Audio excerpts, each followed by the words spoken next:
want to share something, and I want you to listen, though it is long. I don't know whether I should say it is painful or it is good to be an African child. To me, I say it is really painful to be an African child. You know, sometimes as an African, when you get something good, you don't get it out of pain. You feel like you don't deserve it. It is a norm that in Africa, as Africans, we must get everything out of pain. Pain has outgrown our space. We are actually born out of trials and tribulation, and we accept that sadness and pain and working very hard, it's a norm. I mean, as Africans, imagine an African individual having a Bachelor of Arts working in a salon. Lucky most of South Africans do not have that kind of a situation.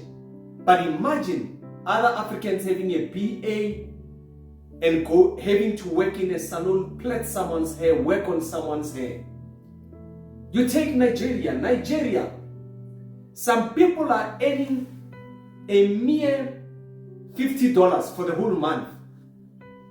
I mean, with this kind of inflation, with the price index, with the whatever price that is adjusted so high, people are living above what they are getting. It is very sad, really, trust me, to be an African. The pain really hit deeps for those that are not micro zooming, but for those that are macro zooming, that see from afar.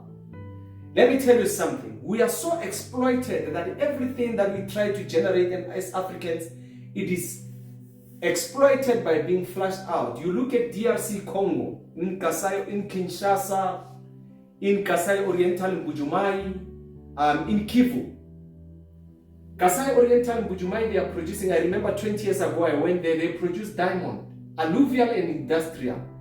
They are being exploited. It's been harbored to Netherlands and brought back, processed, sold to Africa tenfold times. You go to Kivu, they are giving them arms to fight amongst themselves so that a superior someone can take the Kasarite team and exploit it. That's so sad. It is said to be an African. You go to Zimbabwe, they've got a gold vault.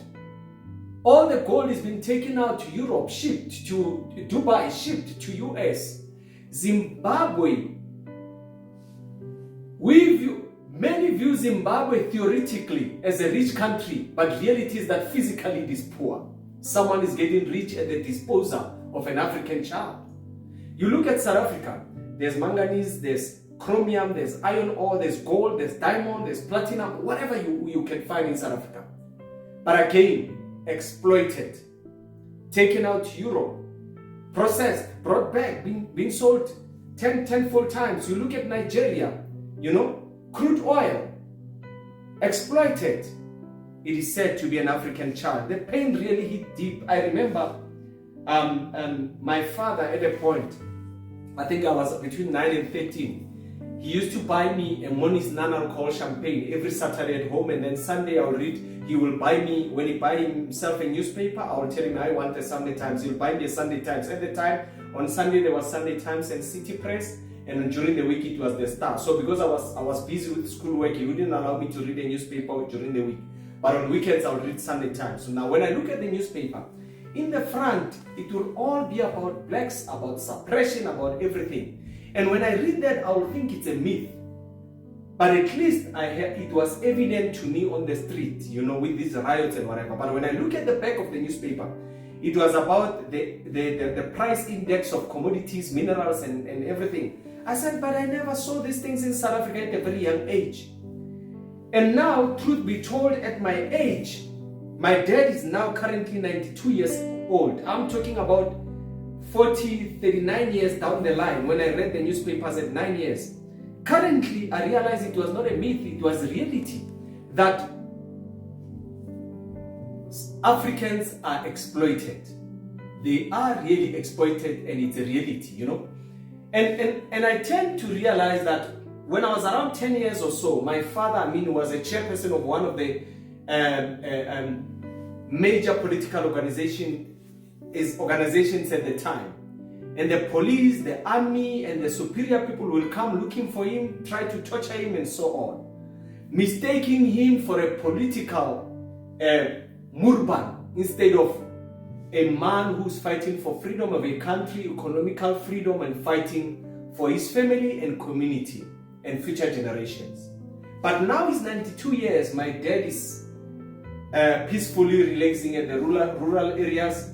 And I look back and say, the current generation are actually playing with an opportunity of the fruits that has been planted by my fathers and the older people at the time.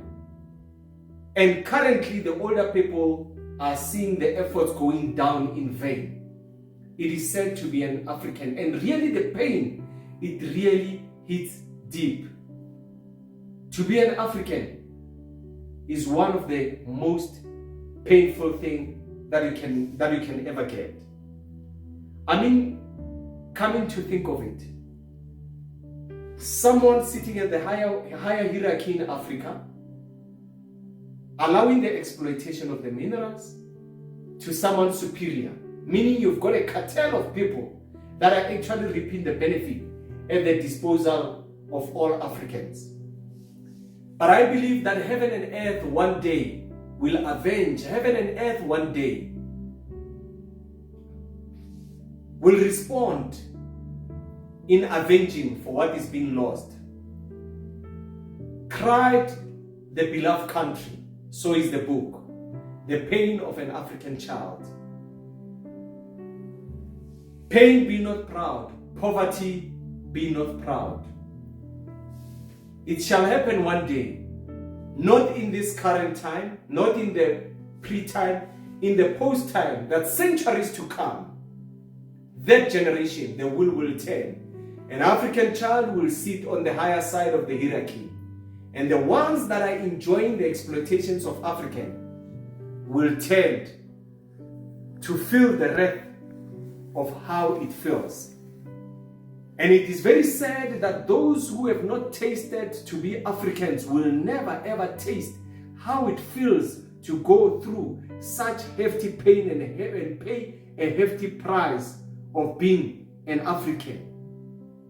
Sad that they will never feel this pain. But I believe that one of the days, in some centuries to come, life will be different. Eyes will be open. Things will change, and pain will not hit this deep.